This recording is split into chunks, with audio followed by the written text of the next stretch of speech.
শুরু করছি আজকের গল্প ডক্টর গৌরী দের লেখা রক্তচোষা। ঘটনার আকস্মিকতায় একেবারে পাথর হয়ে গেল মালিনী। কতই বা বয়স ওর, এই তো 30-এ পা দিয়েছে। এরই মধ্যে হঠাৎ যেন বুড়িয়ে গেছে সে। সংসারে দাদাই ছিল তার সব। ছোট্ট বয়সে সে বাবা মাকে হারিয়েছে, তাদের কথা তার মনেও নেই। দাদাই তাকে এতদিন আগলে রেখেছিল, কিন্তু কি যে হলো। সেদিন রাত্রিরে একসঙ্গে খাওয়া দাওয়া করে শুতে গেল দুজনে। মালিনীর ঘর প্রণবেশের ঘরের একটু দূরে। পরদিন ভোরবেলা বিনার চিৎকারে ঘুম ভাঙল মালিনীর। বিনা তাদের কাজের লোক। ভোরবেলা দাদাবাবুকে চা দিতে গিয়ে সে দেখে ঘরের দরজা খোলা, আর দাদাবাবু বিছানায় শুয়ে। তার সমস্ত শরীর রক্তহীন, চোখ দুটো যেন ঠেলে বেরিয়ে আসছে। ডাক্তার এলো, থানা পুলিশ হলো, সবশেষে পোস্টমর্টেম রিপোর্ট পড়ে চমকে গেল মালিনী। প্রণবেশের গলার কাছে দুটো দাঁতের দাগ পাওয়া গেছে। কেউ যেন ওই দুটো ক্ষত দিয়ে শরীরের সমস্ত রক্ত টেনে নিয়েছে। মালিনীর ধারণা তাদের বিরাট সম্পত্তির লোভে কেউ দাদাকে হত্যা করেছে। এবার তার পালা, কেননা তারা দুজন ছাড়া আর তো কেউ নেই এই সম্পত্তি ভোগ করার। ভাই বোনে কেউই বিয়ে করেনি। ঠিক করেছিল তাদের মৃত্যুর পর সব দান করে যাবে ভালো কাজে। কি করেই বা জানবে মালিনী এমন পরিস্থিতির মুখোমুখি হতে হবে। ঠিক এই মুহূর্তে তার একজন অভিভাবক থাকলে ভালো হতো। মনে পড়ল কৌশিকের কথা।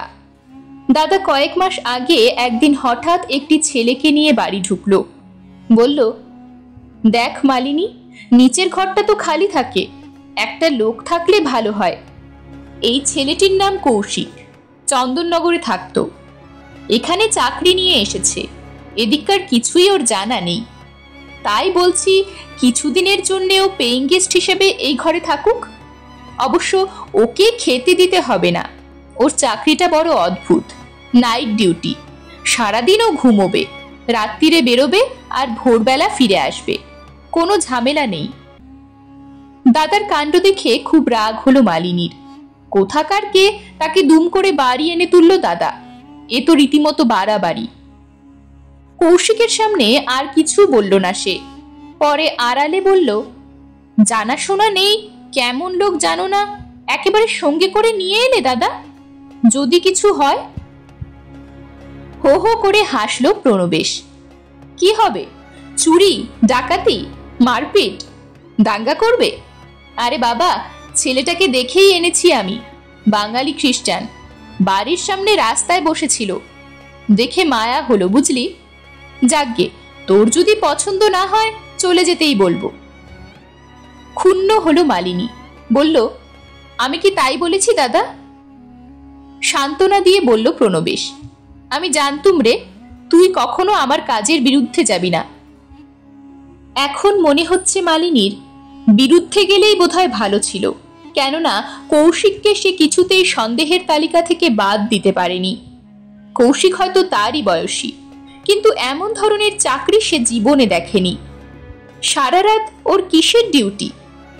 ভাবতে ভাবতে মালিনী দাদার ঘরে ঢুকলো। সন্ধ্যা হয়। অল্প পাওয়ারের আলো জেলে ও তাকালো দাদার খাটের ধারে দেওয়ালে টাঙানো বিরাট আয়নাটার দিকে। সঙ্গে সঙ্গে চমকে উঠে খাটটাকে ধরে ফেলল মালিনী। সেই আলো আধারে আয়নার গায়ে ফুটে উঠতে লাগলো একটা ছায়া। চট করে মালিনী পেছন ফিরে তাকালো। পেছন থেকে কেউ না তো, দরজা তো ভেজানো, তবে কার ছায়া পড়ল? আবার সে তাকালো আয়নার দিকে, কেউ কোথাও নেই। তবে কি সে ভুল দেখল? তার মাথাটা কি খারাপ হয়ে গেল নাকি? মালিনী ভাবতে ভাবতে ফিরে এলো ঘরে। বারান্দা দিয়ে একতলার ঘরটা দেখা যায়। নিজের ঘরে ঢোকার মুখে মালিনী একবার তাকালো কৌশিকের ঘরের দিকটায়। এখনো অন্ধকার। আশ্চর্য, ঠিক রাত 12টা বাজার সঙ্গে সঙ্গে ওই ঘরের আলোটা রোজ জ্বলে ওঠে। পরদিন সন্ধ্যাবেলা মালিনী দাদার কথাই ভাবছিল। ভাবছিল ওর ভবিষ্যতের কথা। ও মনে মনে বলল, হায় ভগবান, একবার যদি জানতে পারতুম কে দাদাকে খুন করেছে, তবে হয়তো কিছু করতে পারতুম, নিজেকেও বাঁচাতে পারতুম হয়তো। ঠিক সেই সময় মালিনীর হঠাৎ মনে হলো আগের দিনে দেখা ছায়ামূর্তির কথা। খুব যেন চেনা গড়নটা। ছায়াটা কার? ভাববার সঙ্গে সঙ্গে মালিনী দেখল সে চলতে শুরু করেছে। ঘর পেরিয়ে, বারান্দা পেরিয়ে ওকে কে যেন টানতে টানতে নিয়ে চলল প্রণবেশের ঘরের দিকে। ঘরের আলোটা জ্বালতেই সেটা দপ করে নিভে গেল। লোডশেডিং। সূর্য অস্ত গেছে, অন্ধকার বেশ জাঁকিয়ে পড়েছে। বিনার নাম ধরে চেঁচিয়ে ডাকল মালিনী, কারো সাড়া পেল না। কোথায় যে যায় সব, নিজের মনেই গজগজ করতে করতে বেরোতে গেল মালিনী। আশ্চর্য, তার নিজের বাড়ি, অথচ ঘরের দরজা খুঁজে পাচ্ছে না কেন? হাতড়াতে হাতড়াতে ওর হাতে একটা কি নরম মতো লাগলো। কে কে করে চিৎকার করে উঠল মালিনী। বরফের মতো ঠান্ডা একটা মানুষের দেহ বলে মনে হলো। মালিনী আবার চিৎকার করে ডাকতে লাগলো বীণাকে। ঠিক সেই মুহূর্তে আলোটা ফের জ্বলে উঠল। মালিনী দেখল কৌশিক দরজার কাছে দাঁড়িয়ে। চমকে উঠল মালিনী। তুমি তুমি এখানে? কৌশিক বিনীত স্বরে বললে, আপনি চিৎকার করছিলেন, ভাবলাম ভয় পেয়েছেন, তাই ছুটে এলুম। তুমি তো এ সময় ঘুমোও। বিনা কোথায়? আজ আমার ছুটি, আপনার যদি দরকার থাকে আমি থাকতে পারি। কৌশিকের চোখ দুটো কেমন যেন। মালিনীর ভালো লাগলো না। বলল, না তুমি যাও, আমি ঠিক আছি। কৌশিক চলে যেতে মালিনী ভাবতে লাগলো, যদি সত্যি কৌশিকের গায়ে হাত পড়ে থাকে তবে তার গা এত ঠান্ডা কেন? কি মনে হতে ঘরের দরজায় খিল তুলে দিল মালিনী। তারপর তাকালো আবার আয়নার দিকে। একটা ভয় মেশানো প্রচন্ড কৌতূহল তাকে পেয়ে বসলো। ওই ছায়ামূর্তি কার? কেনই বা আয়নায় সে দেখেছে ছায়ামূর্তিটা ছুটে আসছে তার দিকে? যদি সে মৃত্যু হয় তবে তার মুখ দেখতে চায় সে। হঠাৎ সে একটা কাণ্ড করলো। দাদার আলমারি থেকে ভগবদ গীতা বার করলো, চেপে ধরলো সেটা বুকের উপর। তারপর আয়নার দিকে তাকিয়ে বলে উঠল, দাদা, আমি বুঝতে পেরেছি আয়নার মধ্যে যাকে তুমি দেখাতে চাইছো সে আমাকে হত্যা করতে চায়। তোমাকেও সে হত্যা করেছে। আমি তার মুখ দেখতে চাই, তুমি দেখাও। বুকের উপর গীতা। মালিনীর হঠাৎ আত্মবিশ্বাস দৃঢ় হলো। গীতা থাকায় কেউ তার কোনো ক্ষতি করতে পারবে না। সে আবার চাপা গলায় বলে ওঠে, দাদা তুমি দেখাও কে তোমাকে হত্যা করেছে। আয়নার ছায়ামূর্তিটা আস্তে আস্তে পরিষ্কার হতে লাগলো। মালিনী চিৎকার করে উঠল, কৌশিক! এসে কি দেখছে? কি বিভৎস কৌশিকের মুখটা! দুপাশে দুটি সদন্ত, দু কষ বেয়ে রক্ত পড়ছে। এ যে রক্তচোষা! কৌশিক তাহলে মানুষ নয়, জীবন্ত প্রেত, যারা শুধু রক্ত খেয়ে বেঁচে থাকে। কতক্ষণ যে জ্ঞান হারিয়ে পড়েছিল মালিনী সে জানে না। জ্ঞান যখন ফিরল তখন গভীর রাত। ভয়ে ও দরজা খুলতে পারল না। ও জানে দিনের আলো নিভে গেলেই এরা জীবন্ত হয়ে ওঠে আর দিনের বেলা মরে থাকে। সারা রাত সে বসে কাটিয়ে দিল। পরদিন ভোর হতেই সে চুপি চুপি বেরিয়ে পড়ল ওর প্রিয় বান্ধবী বিপাশার বাড়ি। বিপাশার বাবা তন্ত্র সাধক। সব শুনে উনি বললেন, কৌশিকের ঘরের দরজা কি খোলা থাকে দিনের বেলা? ভেতর থেকে বন্ধ থাকে, বলল মালিনী। খোলে গভীর রাতে। সেই সময় ওর ঘরে ঢুকে ওর ব্যবহার করা কোনো জিনিস যদি এনে দিতে পারো তাহলে আমি ওর হাত থেকে তোমাকে মুক্তি দিতে পারি। কিন্তু মনে রেখো, এর জন্য তোমার প্রাণ সংশয় হতে পারে।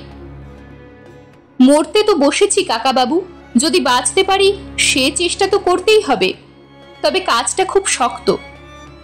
বিপাশার বাবা বললেন, আমি তোমার কাছাকাছি থাকবো।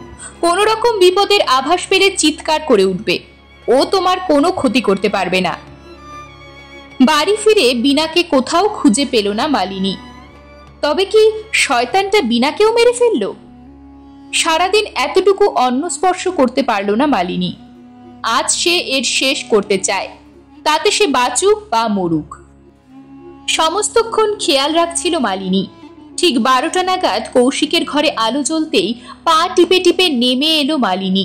বুকের মধ্যে হাতুড়ির ঘা, তবু নিজেকে শক্ত করল মালিনী। বুকে তার গীতা, তার ভয় কি?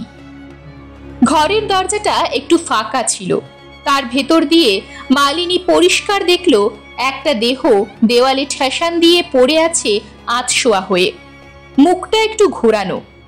ঠিক বুঝতে পারল না ওটা কে, তবে চেহারা দেখে মনে হলো বীণা। ঠিক সেই মুহূর্তে কৌশিক পাশের ঘরে ঢুকলো। টেবিলের উপর শার্টটা খুলে রেখেছিল, ওই শার্টটাই হাতাতে হবে মালিনীকে। কৌশিক পাশের ঘরে, যে কোনো মুহূর্তে এসে পড়বে। টেবিলের কাছেই মৃতদেহটা। ভয় ঠকঠক করে কাঁপছে মালিনী, কিন্তু উপায় নেই, এ তার জীবন মৃত্যুর সংগ্রাম। মুহূর্ত দেরি না করে পা টিপে টিপে টেবিলের কাছে গেল মালিনী। চট করে শার্টটা টেনে নিল, সঙ্গে সঙ্গে চোখে পড়ল আধশোয়া মৃতদেহের দিকে। অস্ফুট আর্তনাদ বেরিয়ে এলো গলা দিয়ে। বীণা মৃত, কিন্তু জীবন্ত।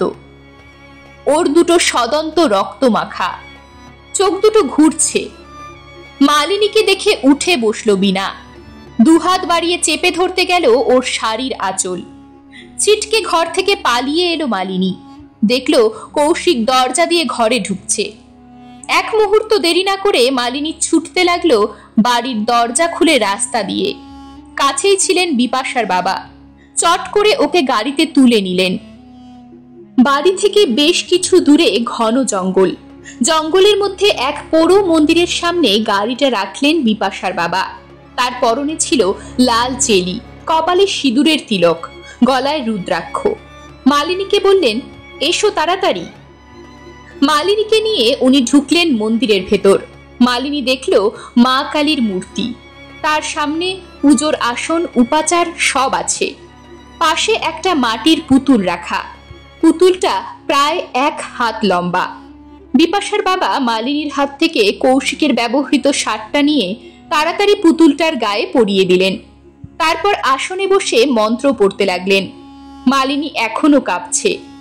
কৌশিক বীণাকে মেরে তাকে পিশাচ তৈরি করে রেখেছে। মালিনী পরিষ্কার দেখেছে বীণার দুদিকের দুটো দাঁত তীক্ষ্ণ হয়ে বেরিয়ে আছে। তার দাদার গলাতেও এমনই দুটো দাঁতের ক্ষত পাওয়া গিয়েছিল, কেউ তার রক্ত শুষে নিয়েছিল। তাহলে তো মালিনীরও ওই পরিণতি হতো। ভাবতে গিয়ে শিউরে উঠল মালিনী। আর সেই মুহূর্তে ও যা দেখল তা বুক ফাটা আর্তনাদ হয়ে বেরিয়ে এলো কণ্ঠ দিয়ে, কাকাবাবু, কৌশিক। মালিনীর চিৎকার শুনে বিপাশার বাবা তাকিয়ে দেখলেন যেখানে তার গাড়িটা রেখেছিলেন সেখানে দাঁড়িয়ে আছে কৌশিক আর বীণা। মালিনীর চিৎকারে ঘুরে দাঁড়ালো ওরা। ওদের মুখে ফুটে উঠল বিভৎস এক হাসি। মালিনীর চোখের সামনে সব ঘুরতে লাগলো, বুঝিবা অজ্ঞান হয়ে যায়।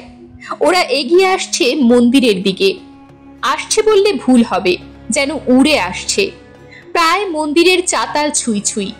ঠিক তক্ষুনি বিপাশার বাবা মায়ের হাতের খাড়াটা তুলে নিয়ে পুতুলটার গলায় মারলেন এক কোপ।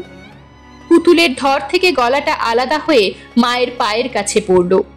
সঙ্গে সঙ্গে কৌশিকের ধর থেকে গলাটা কেটে পড়ে গেল মাটিতে। কৌশিকের শক্তিতেই বীণা চালিত ছিল বলে সেই মুহূর্তে বীণার প্রাণহীন শরীরটাও লুটিয়ে পড়ল মাটিতে। বিপাশার বাবা মন্ত্রপুত পুতুলটাকে তুলে নিয়ে মালিনীর হাত ধরে বেরিয়ে এলেন মন্দির থেকে। তারপর খানিক দূরে একটা ডোবার মধ্যে ওগুলো ছুঁড়ে ফেলে দিয়ে ফিরে চললেন বাড়ির দিকে। এরকমই আরো সব গল্প পেতে চ্যানেলটিকে সাবস্ক্রাইব করে দেবেন। আর গল্পটি যদি ভালো লেগে থাকে তাহলে লাইক, শেয়ার আর কমেন্ট করে দেবেন।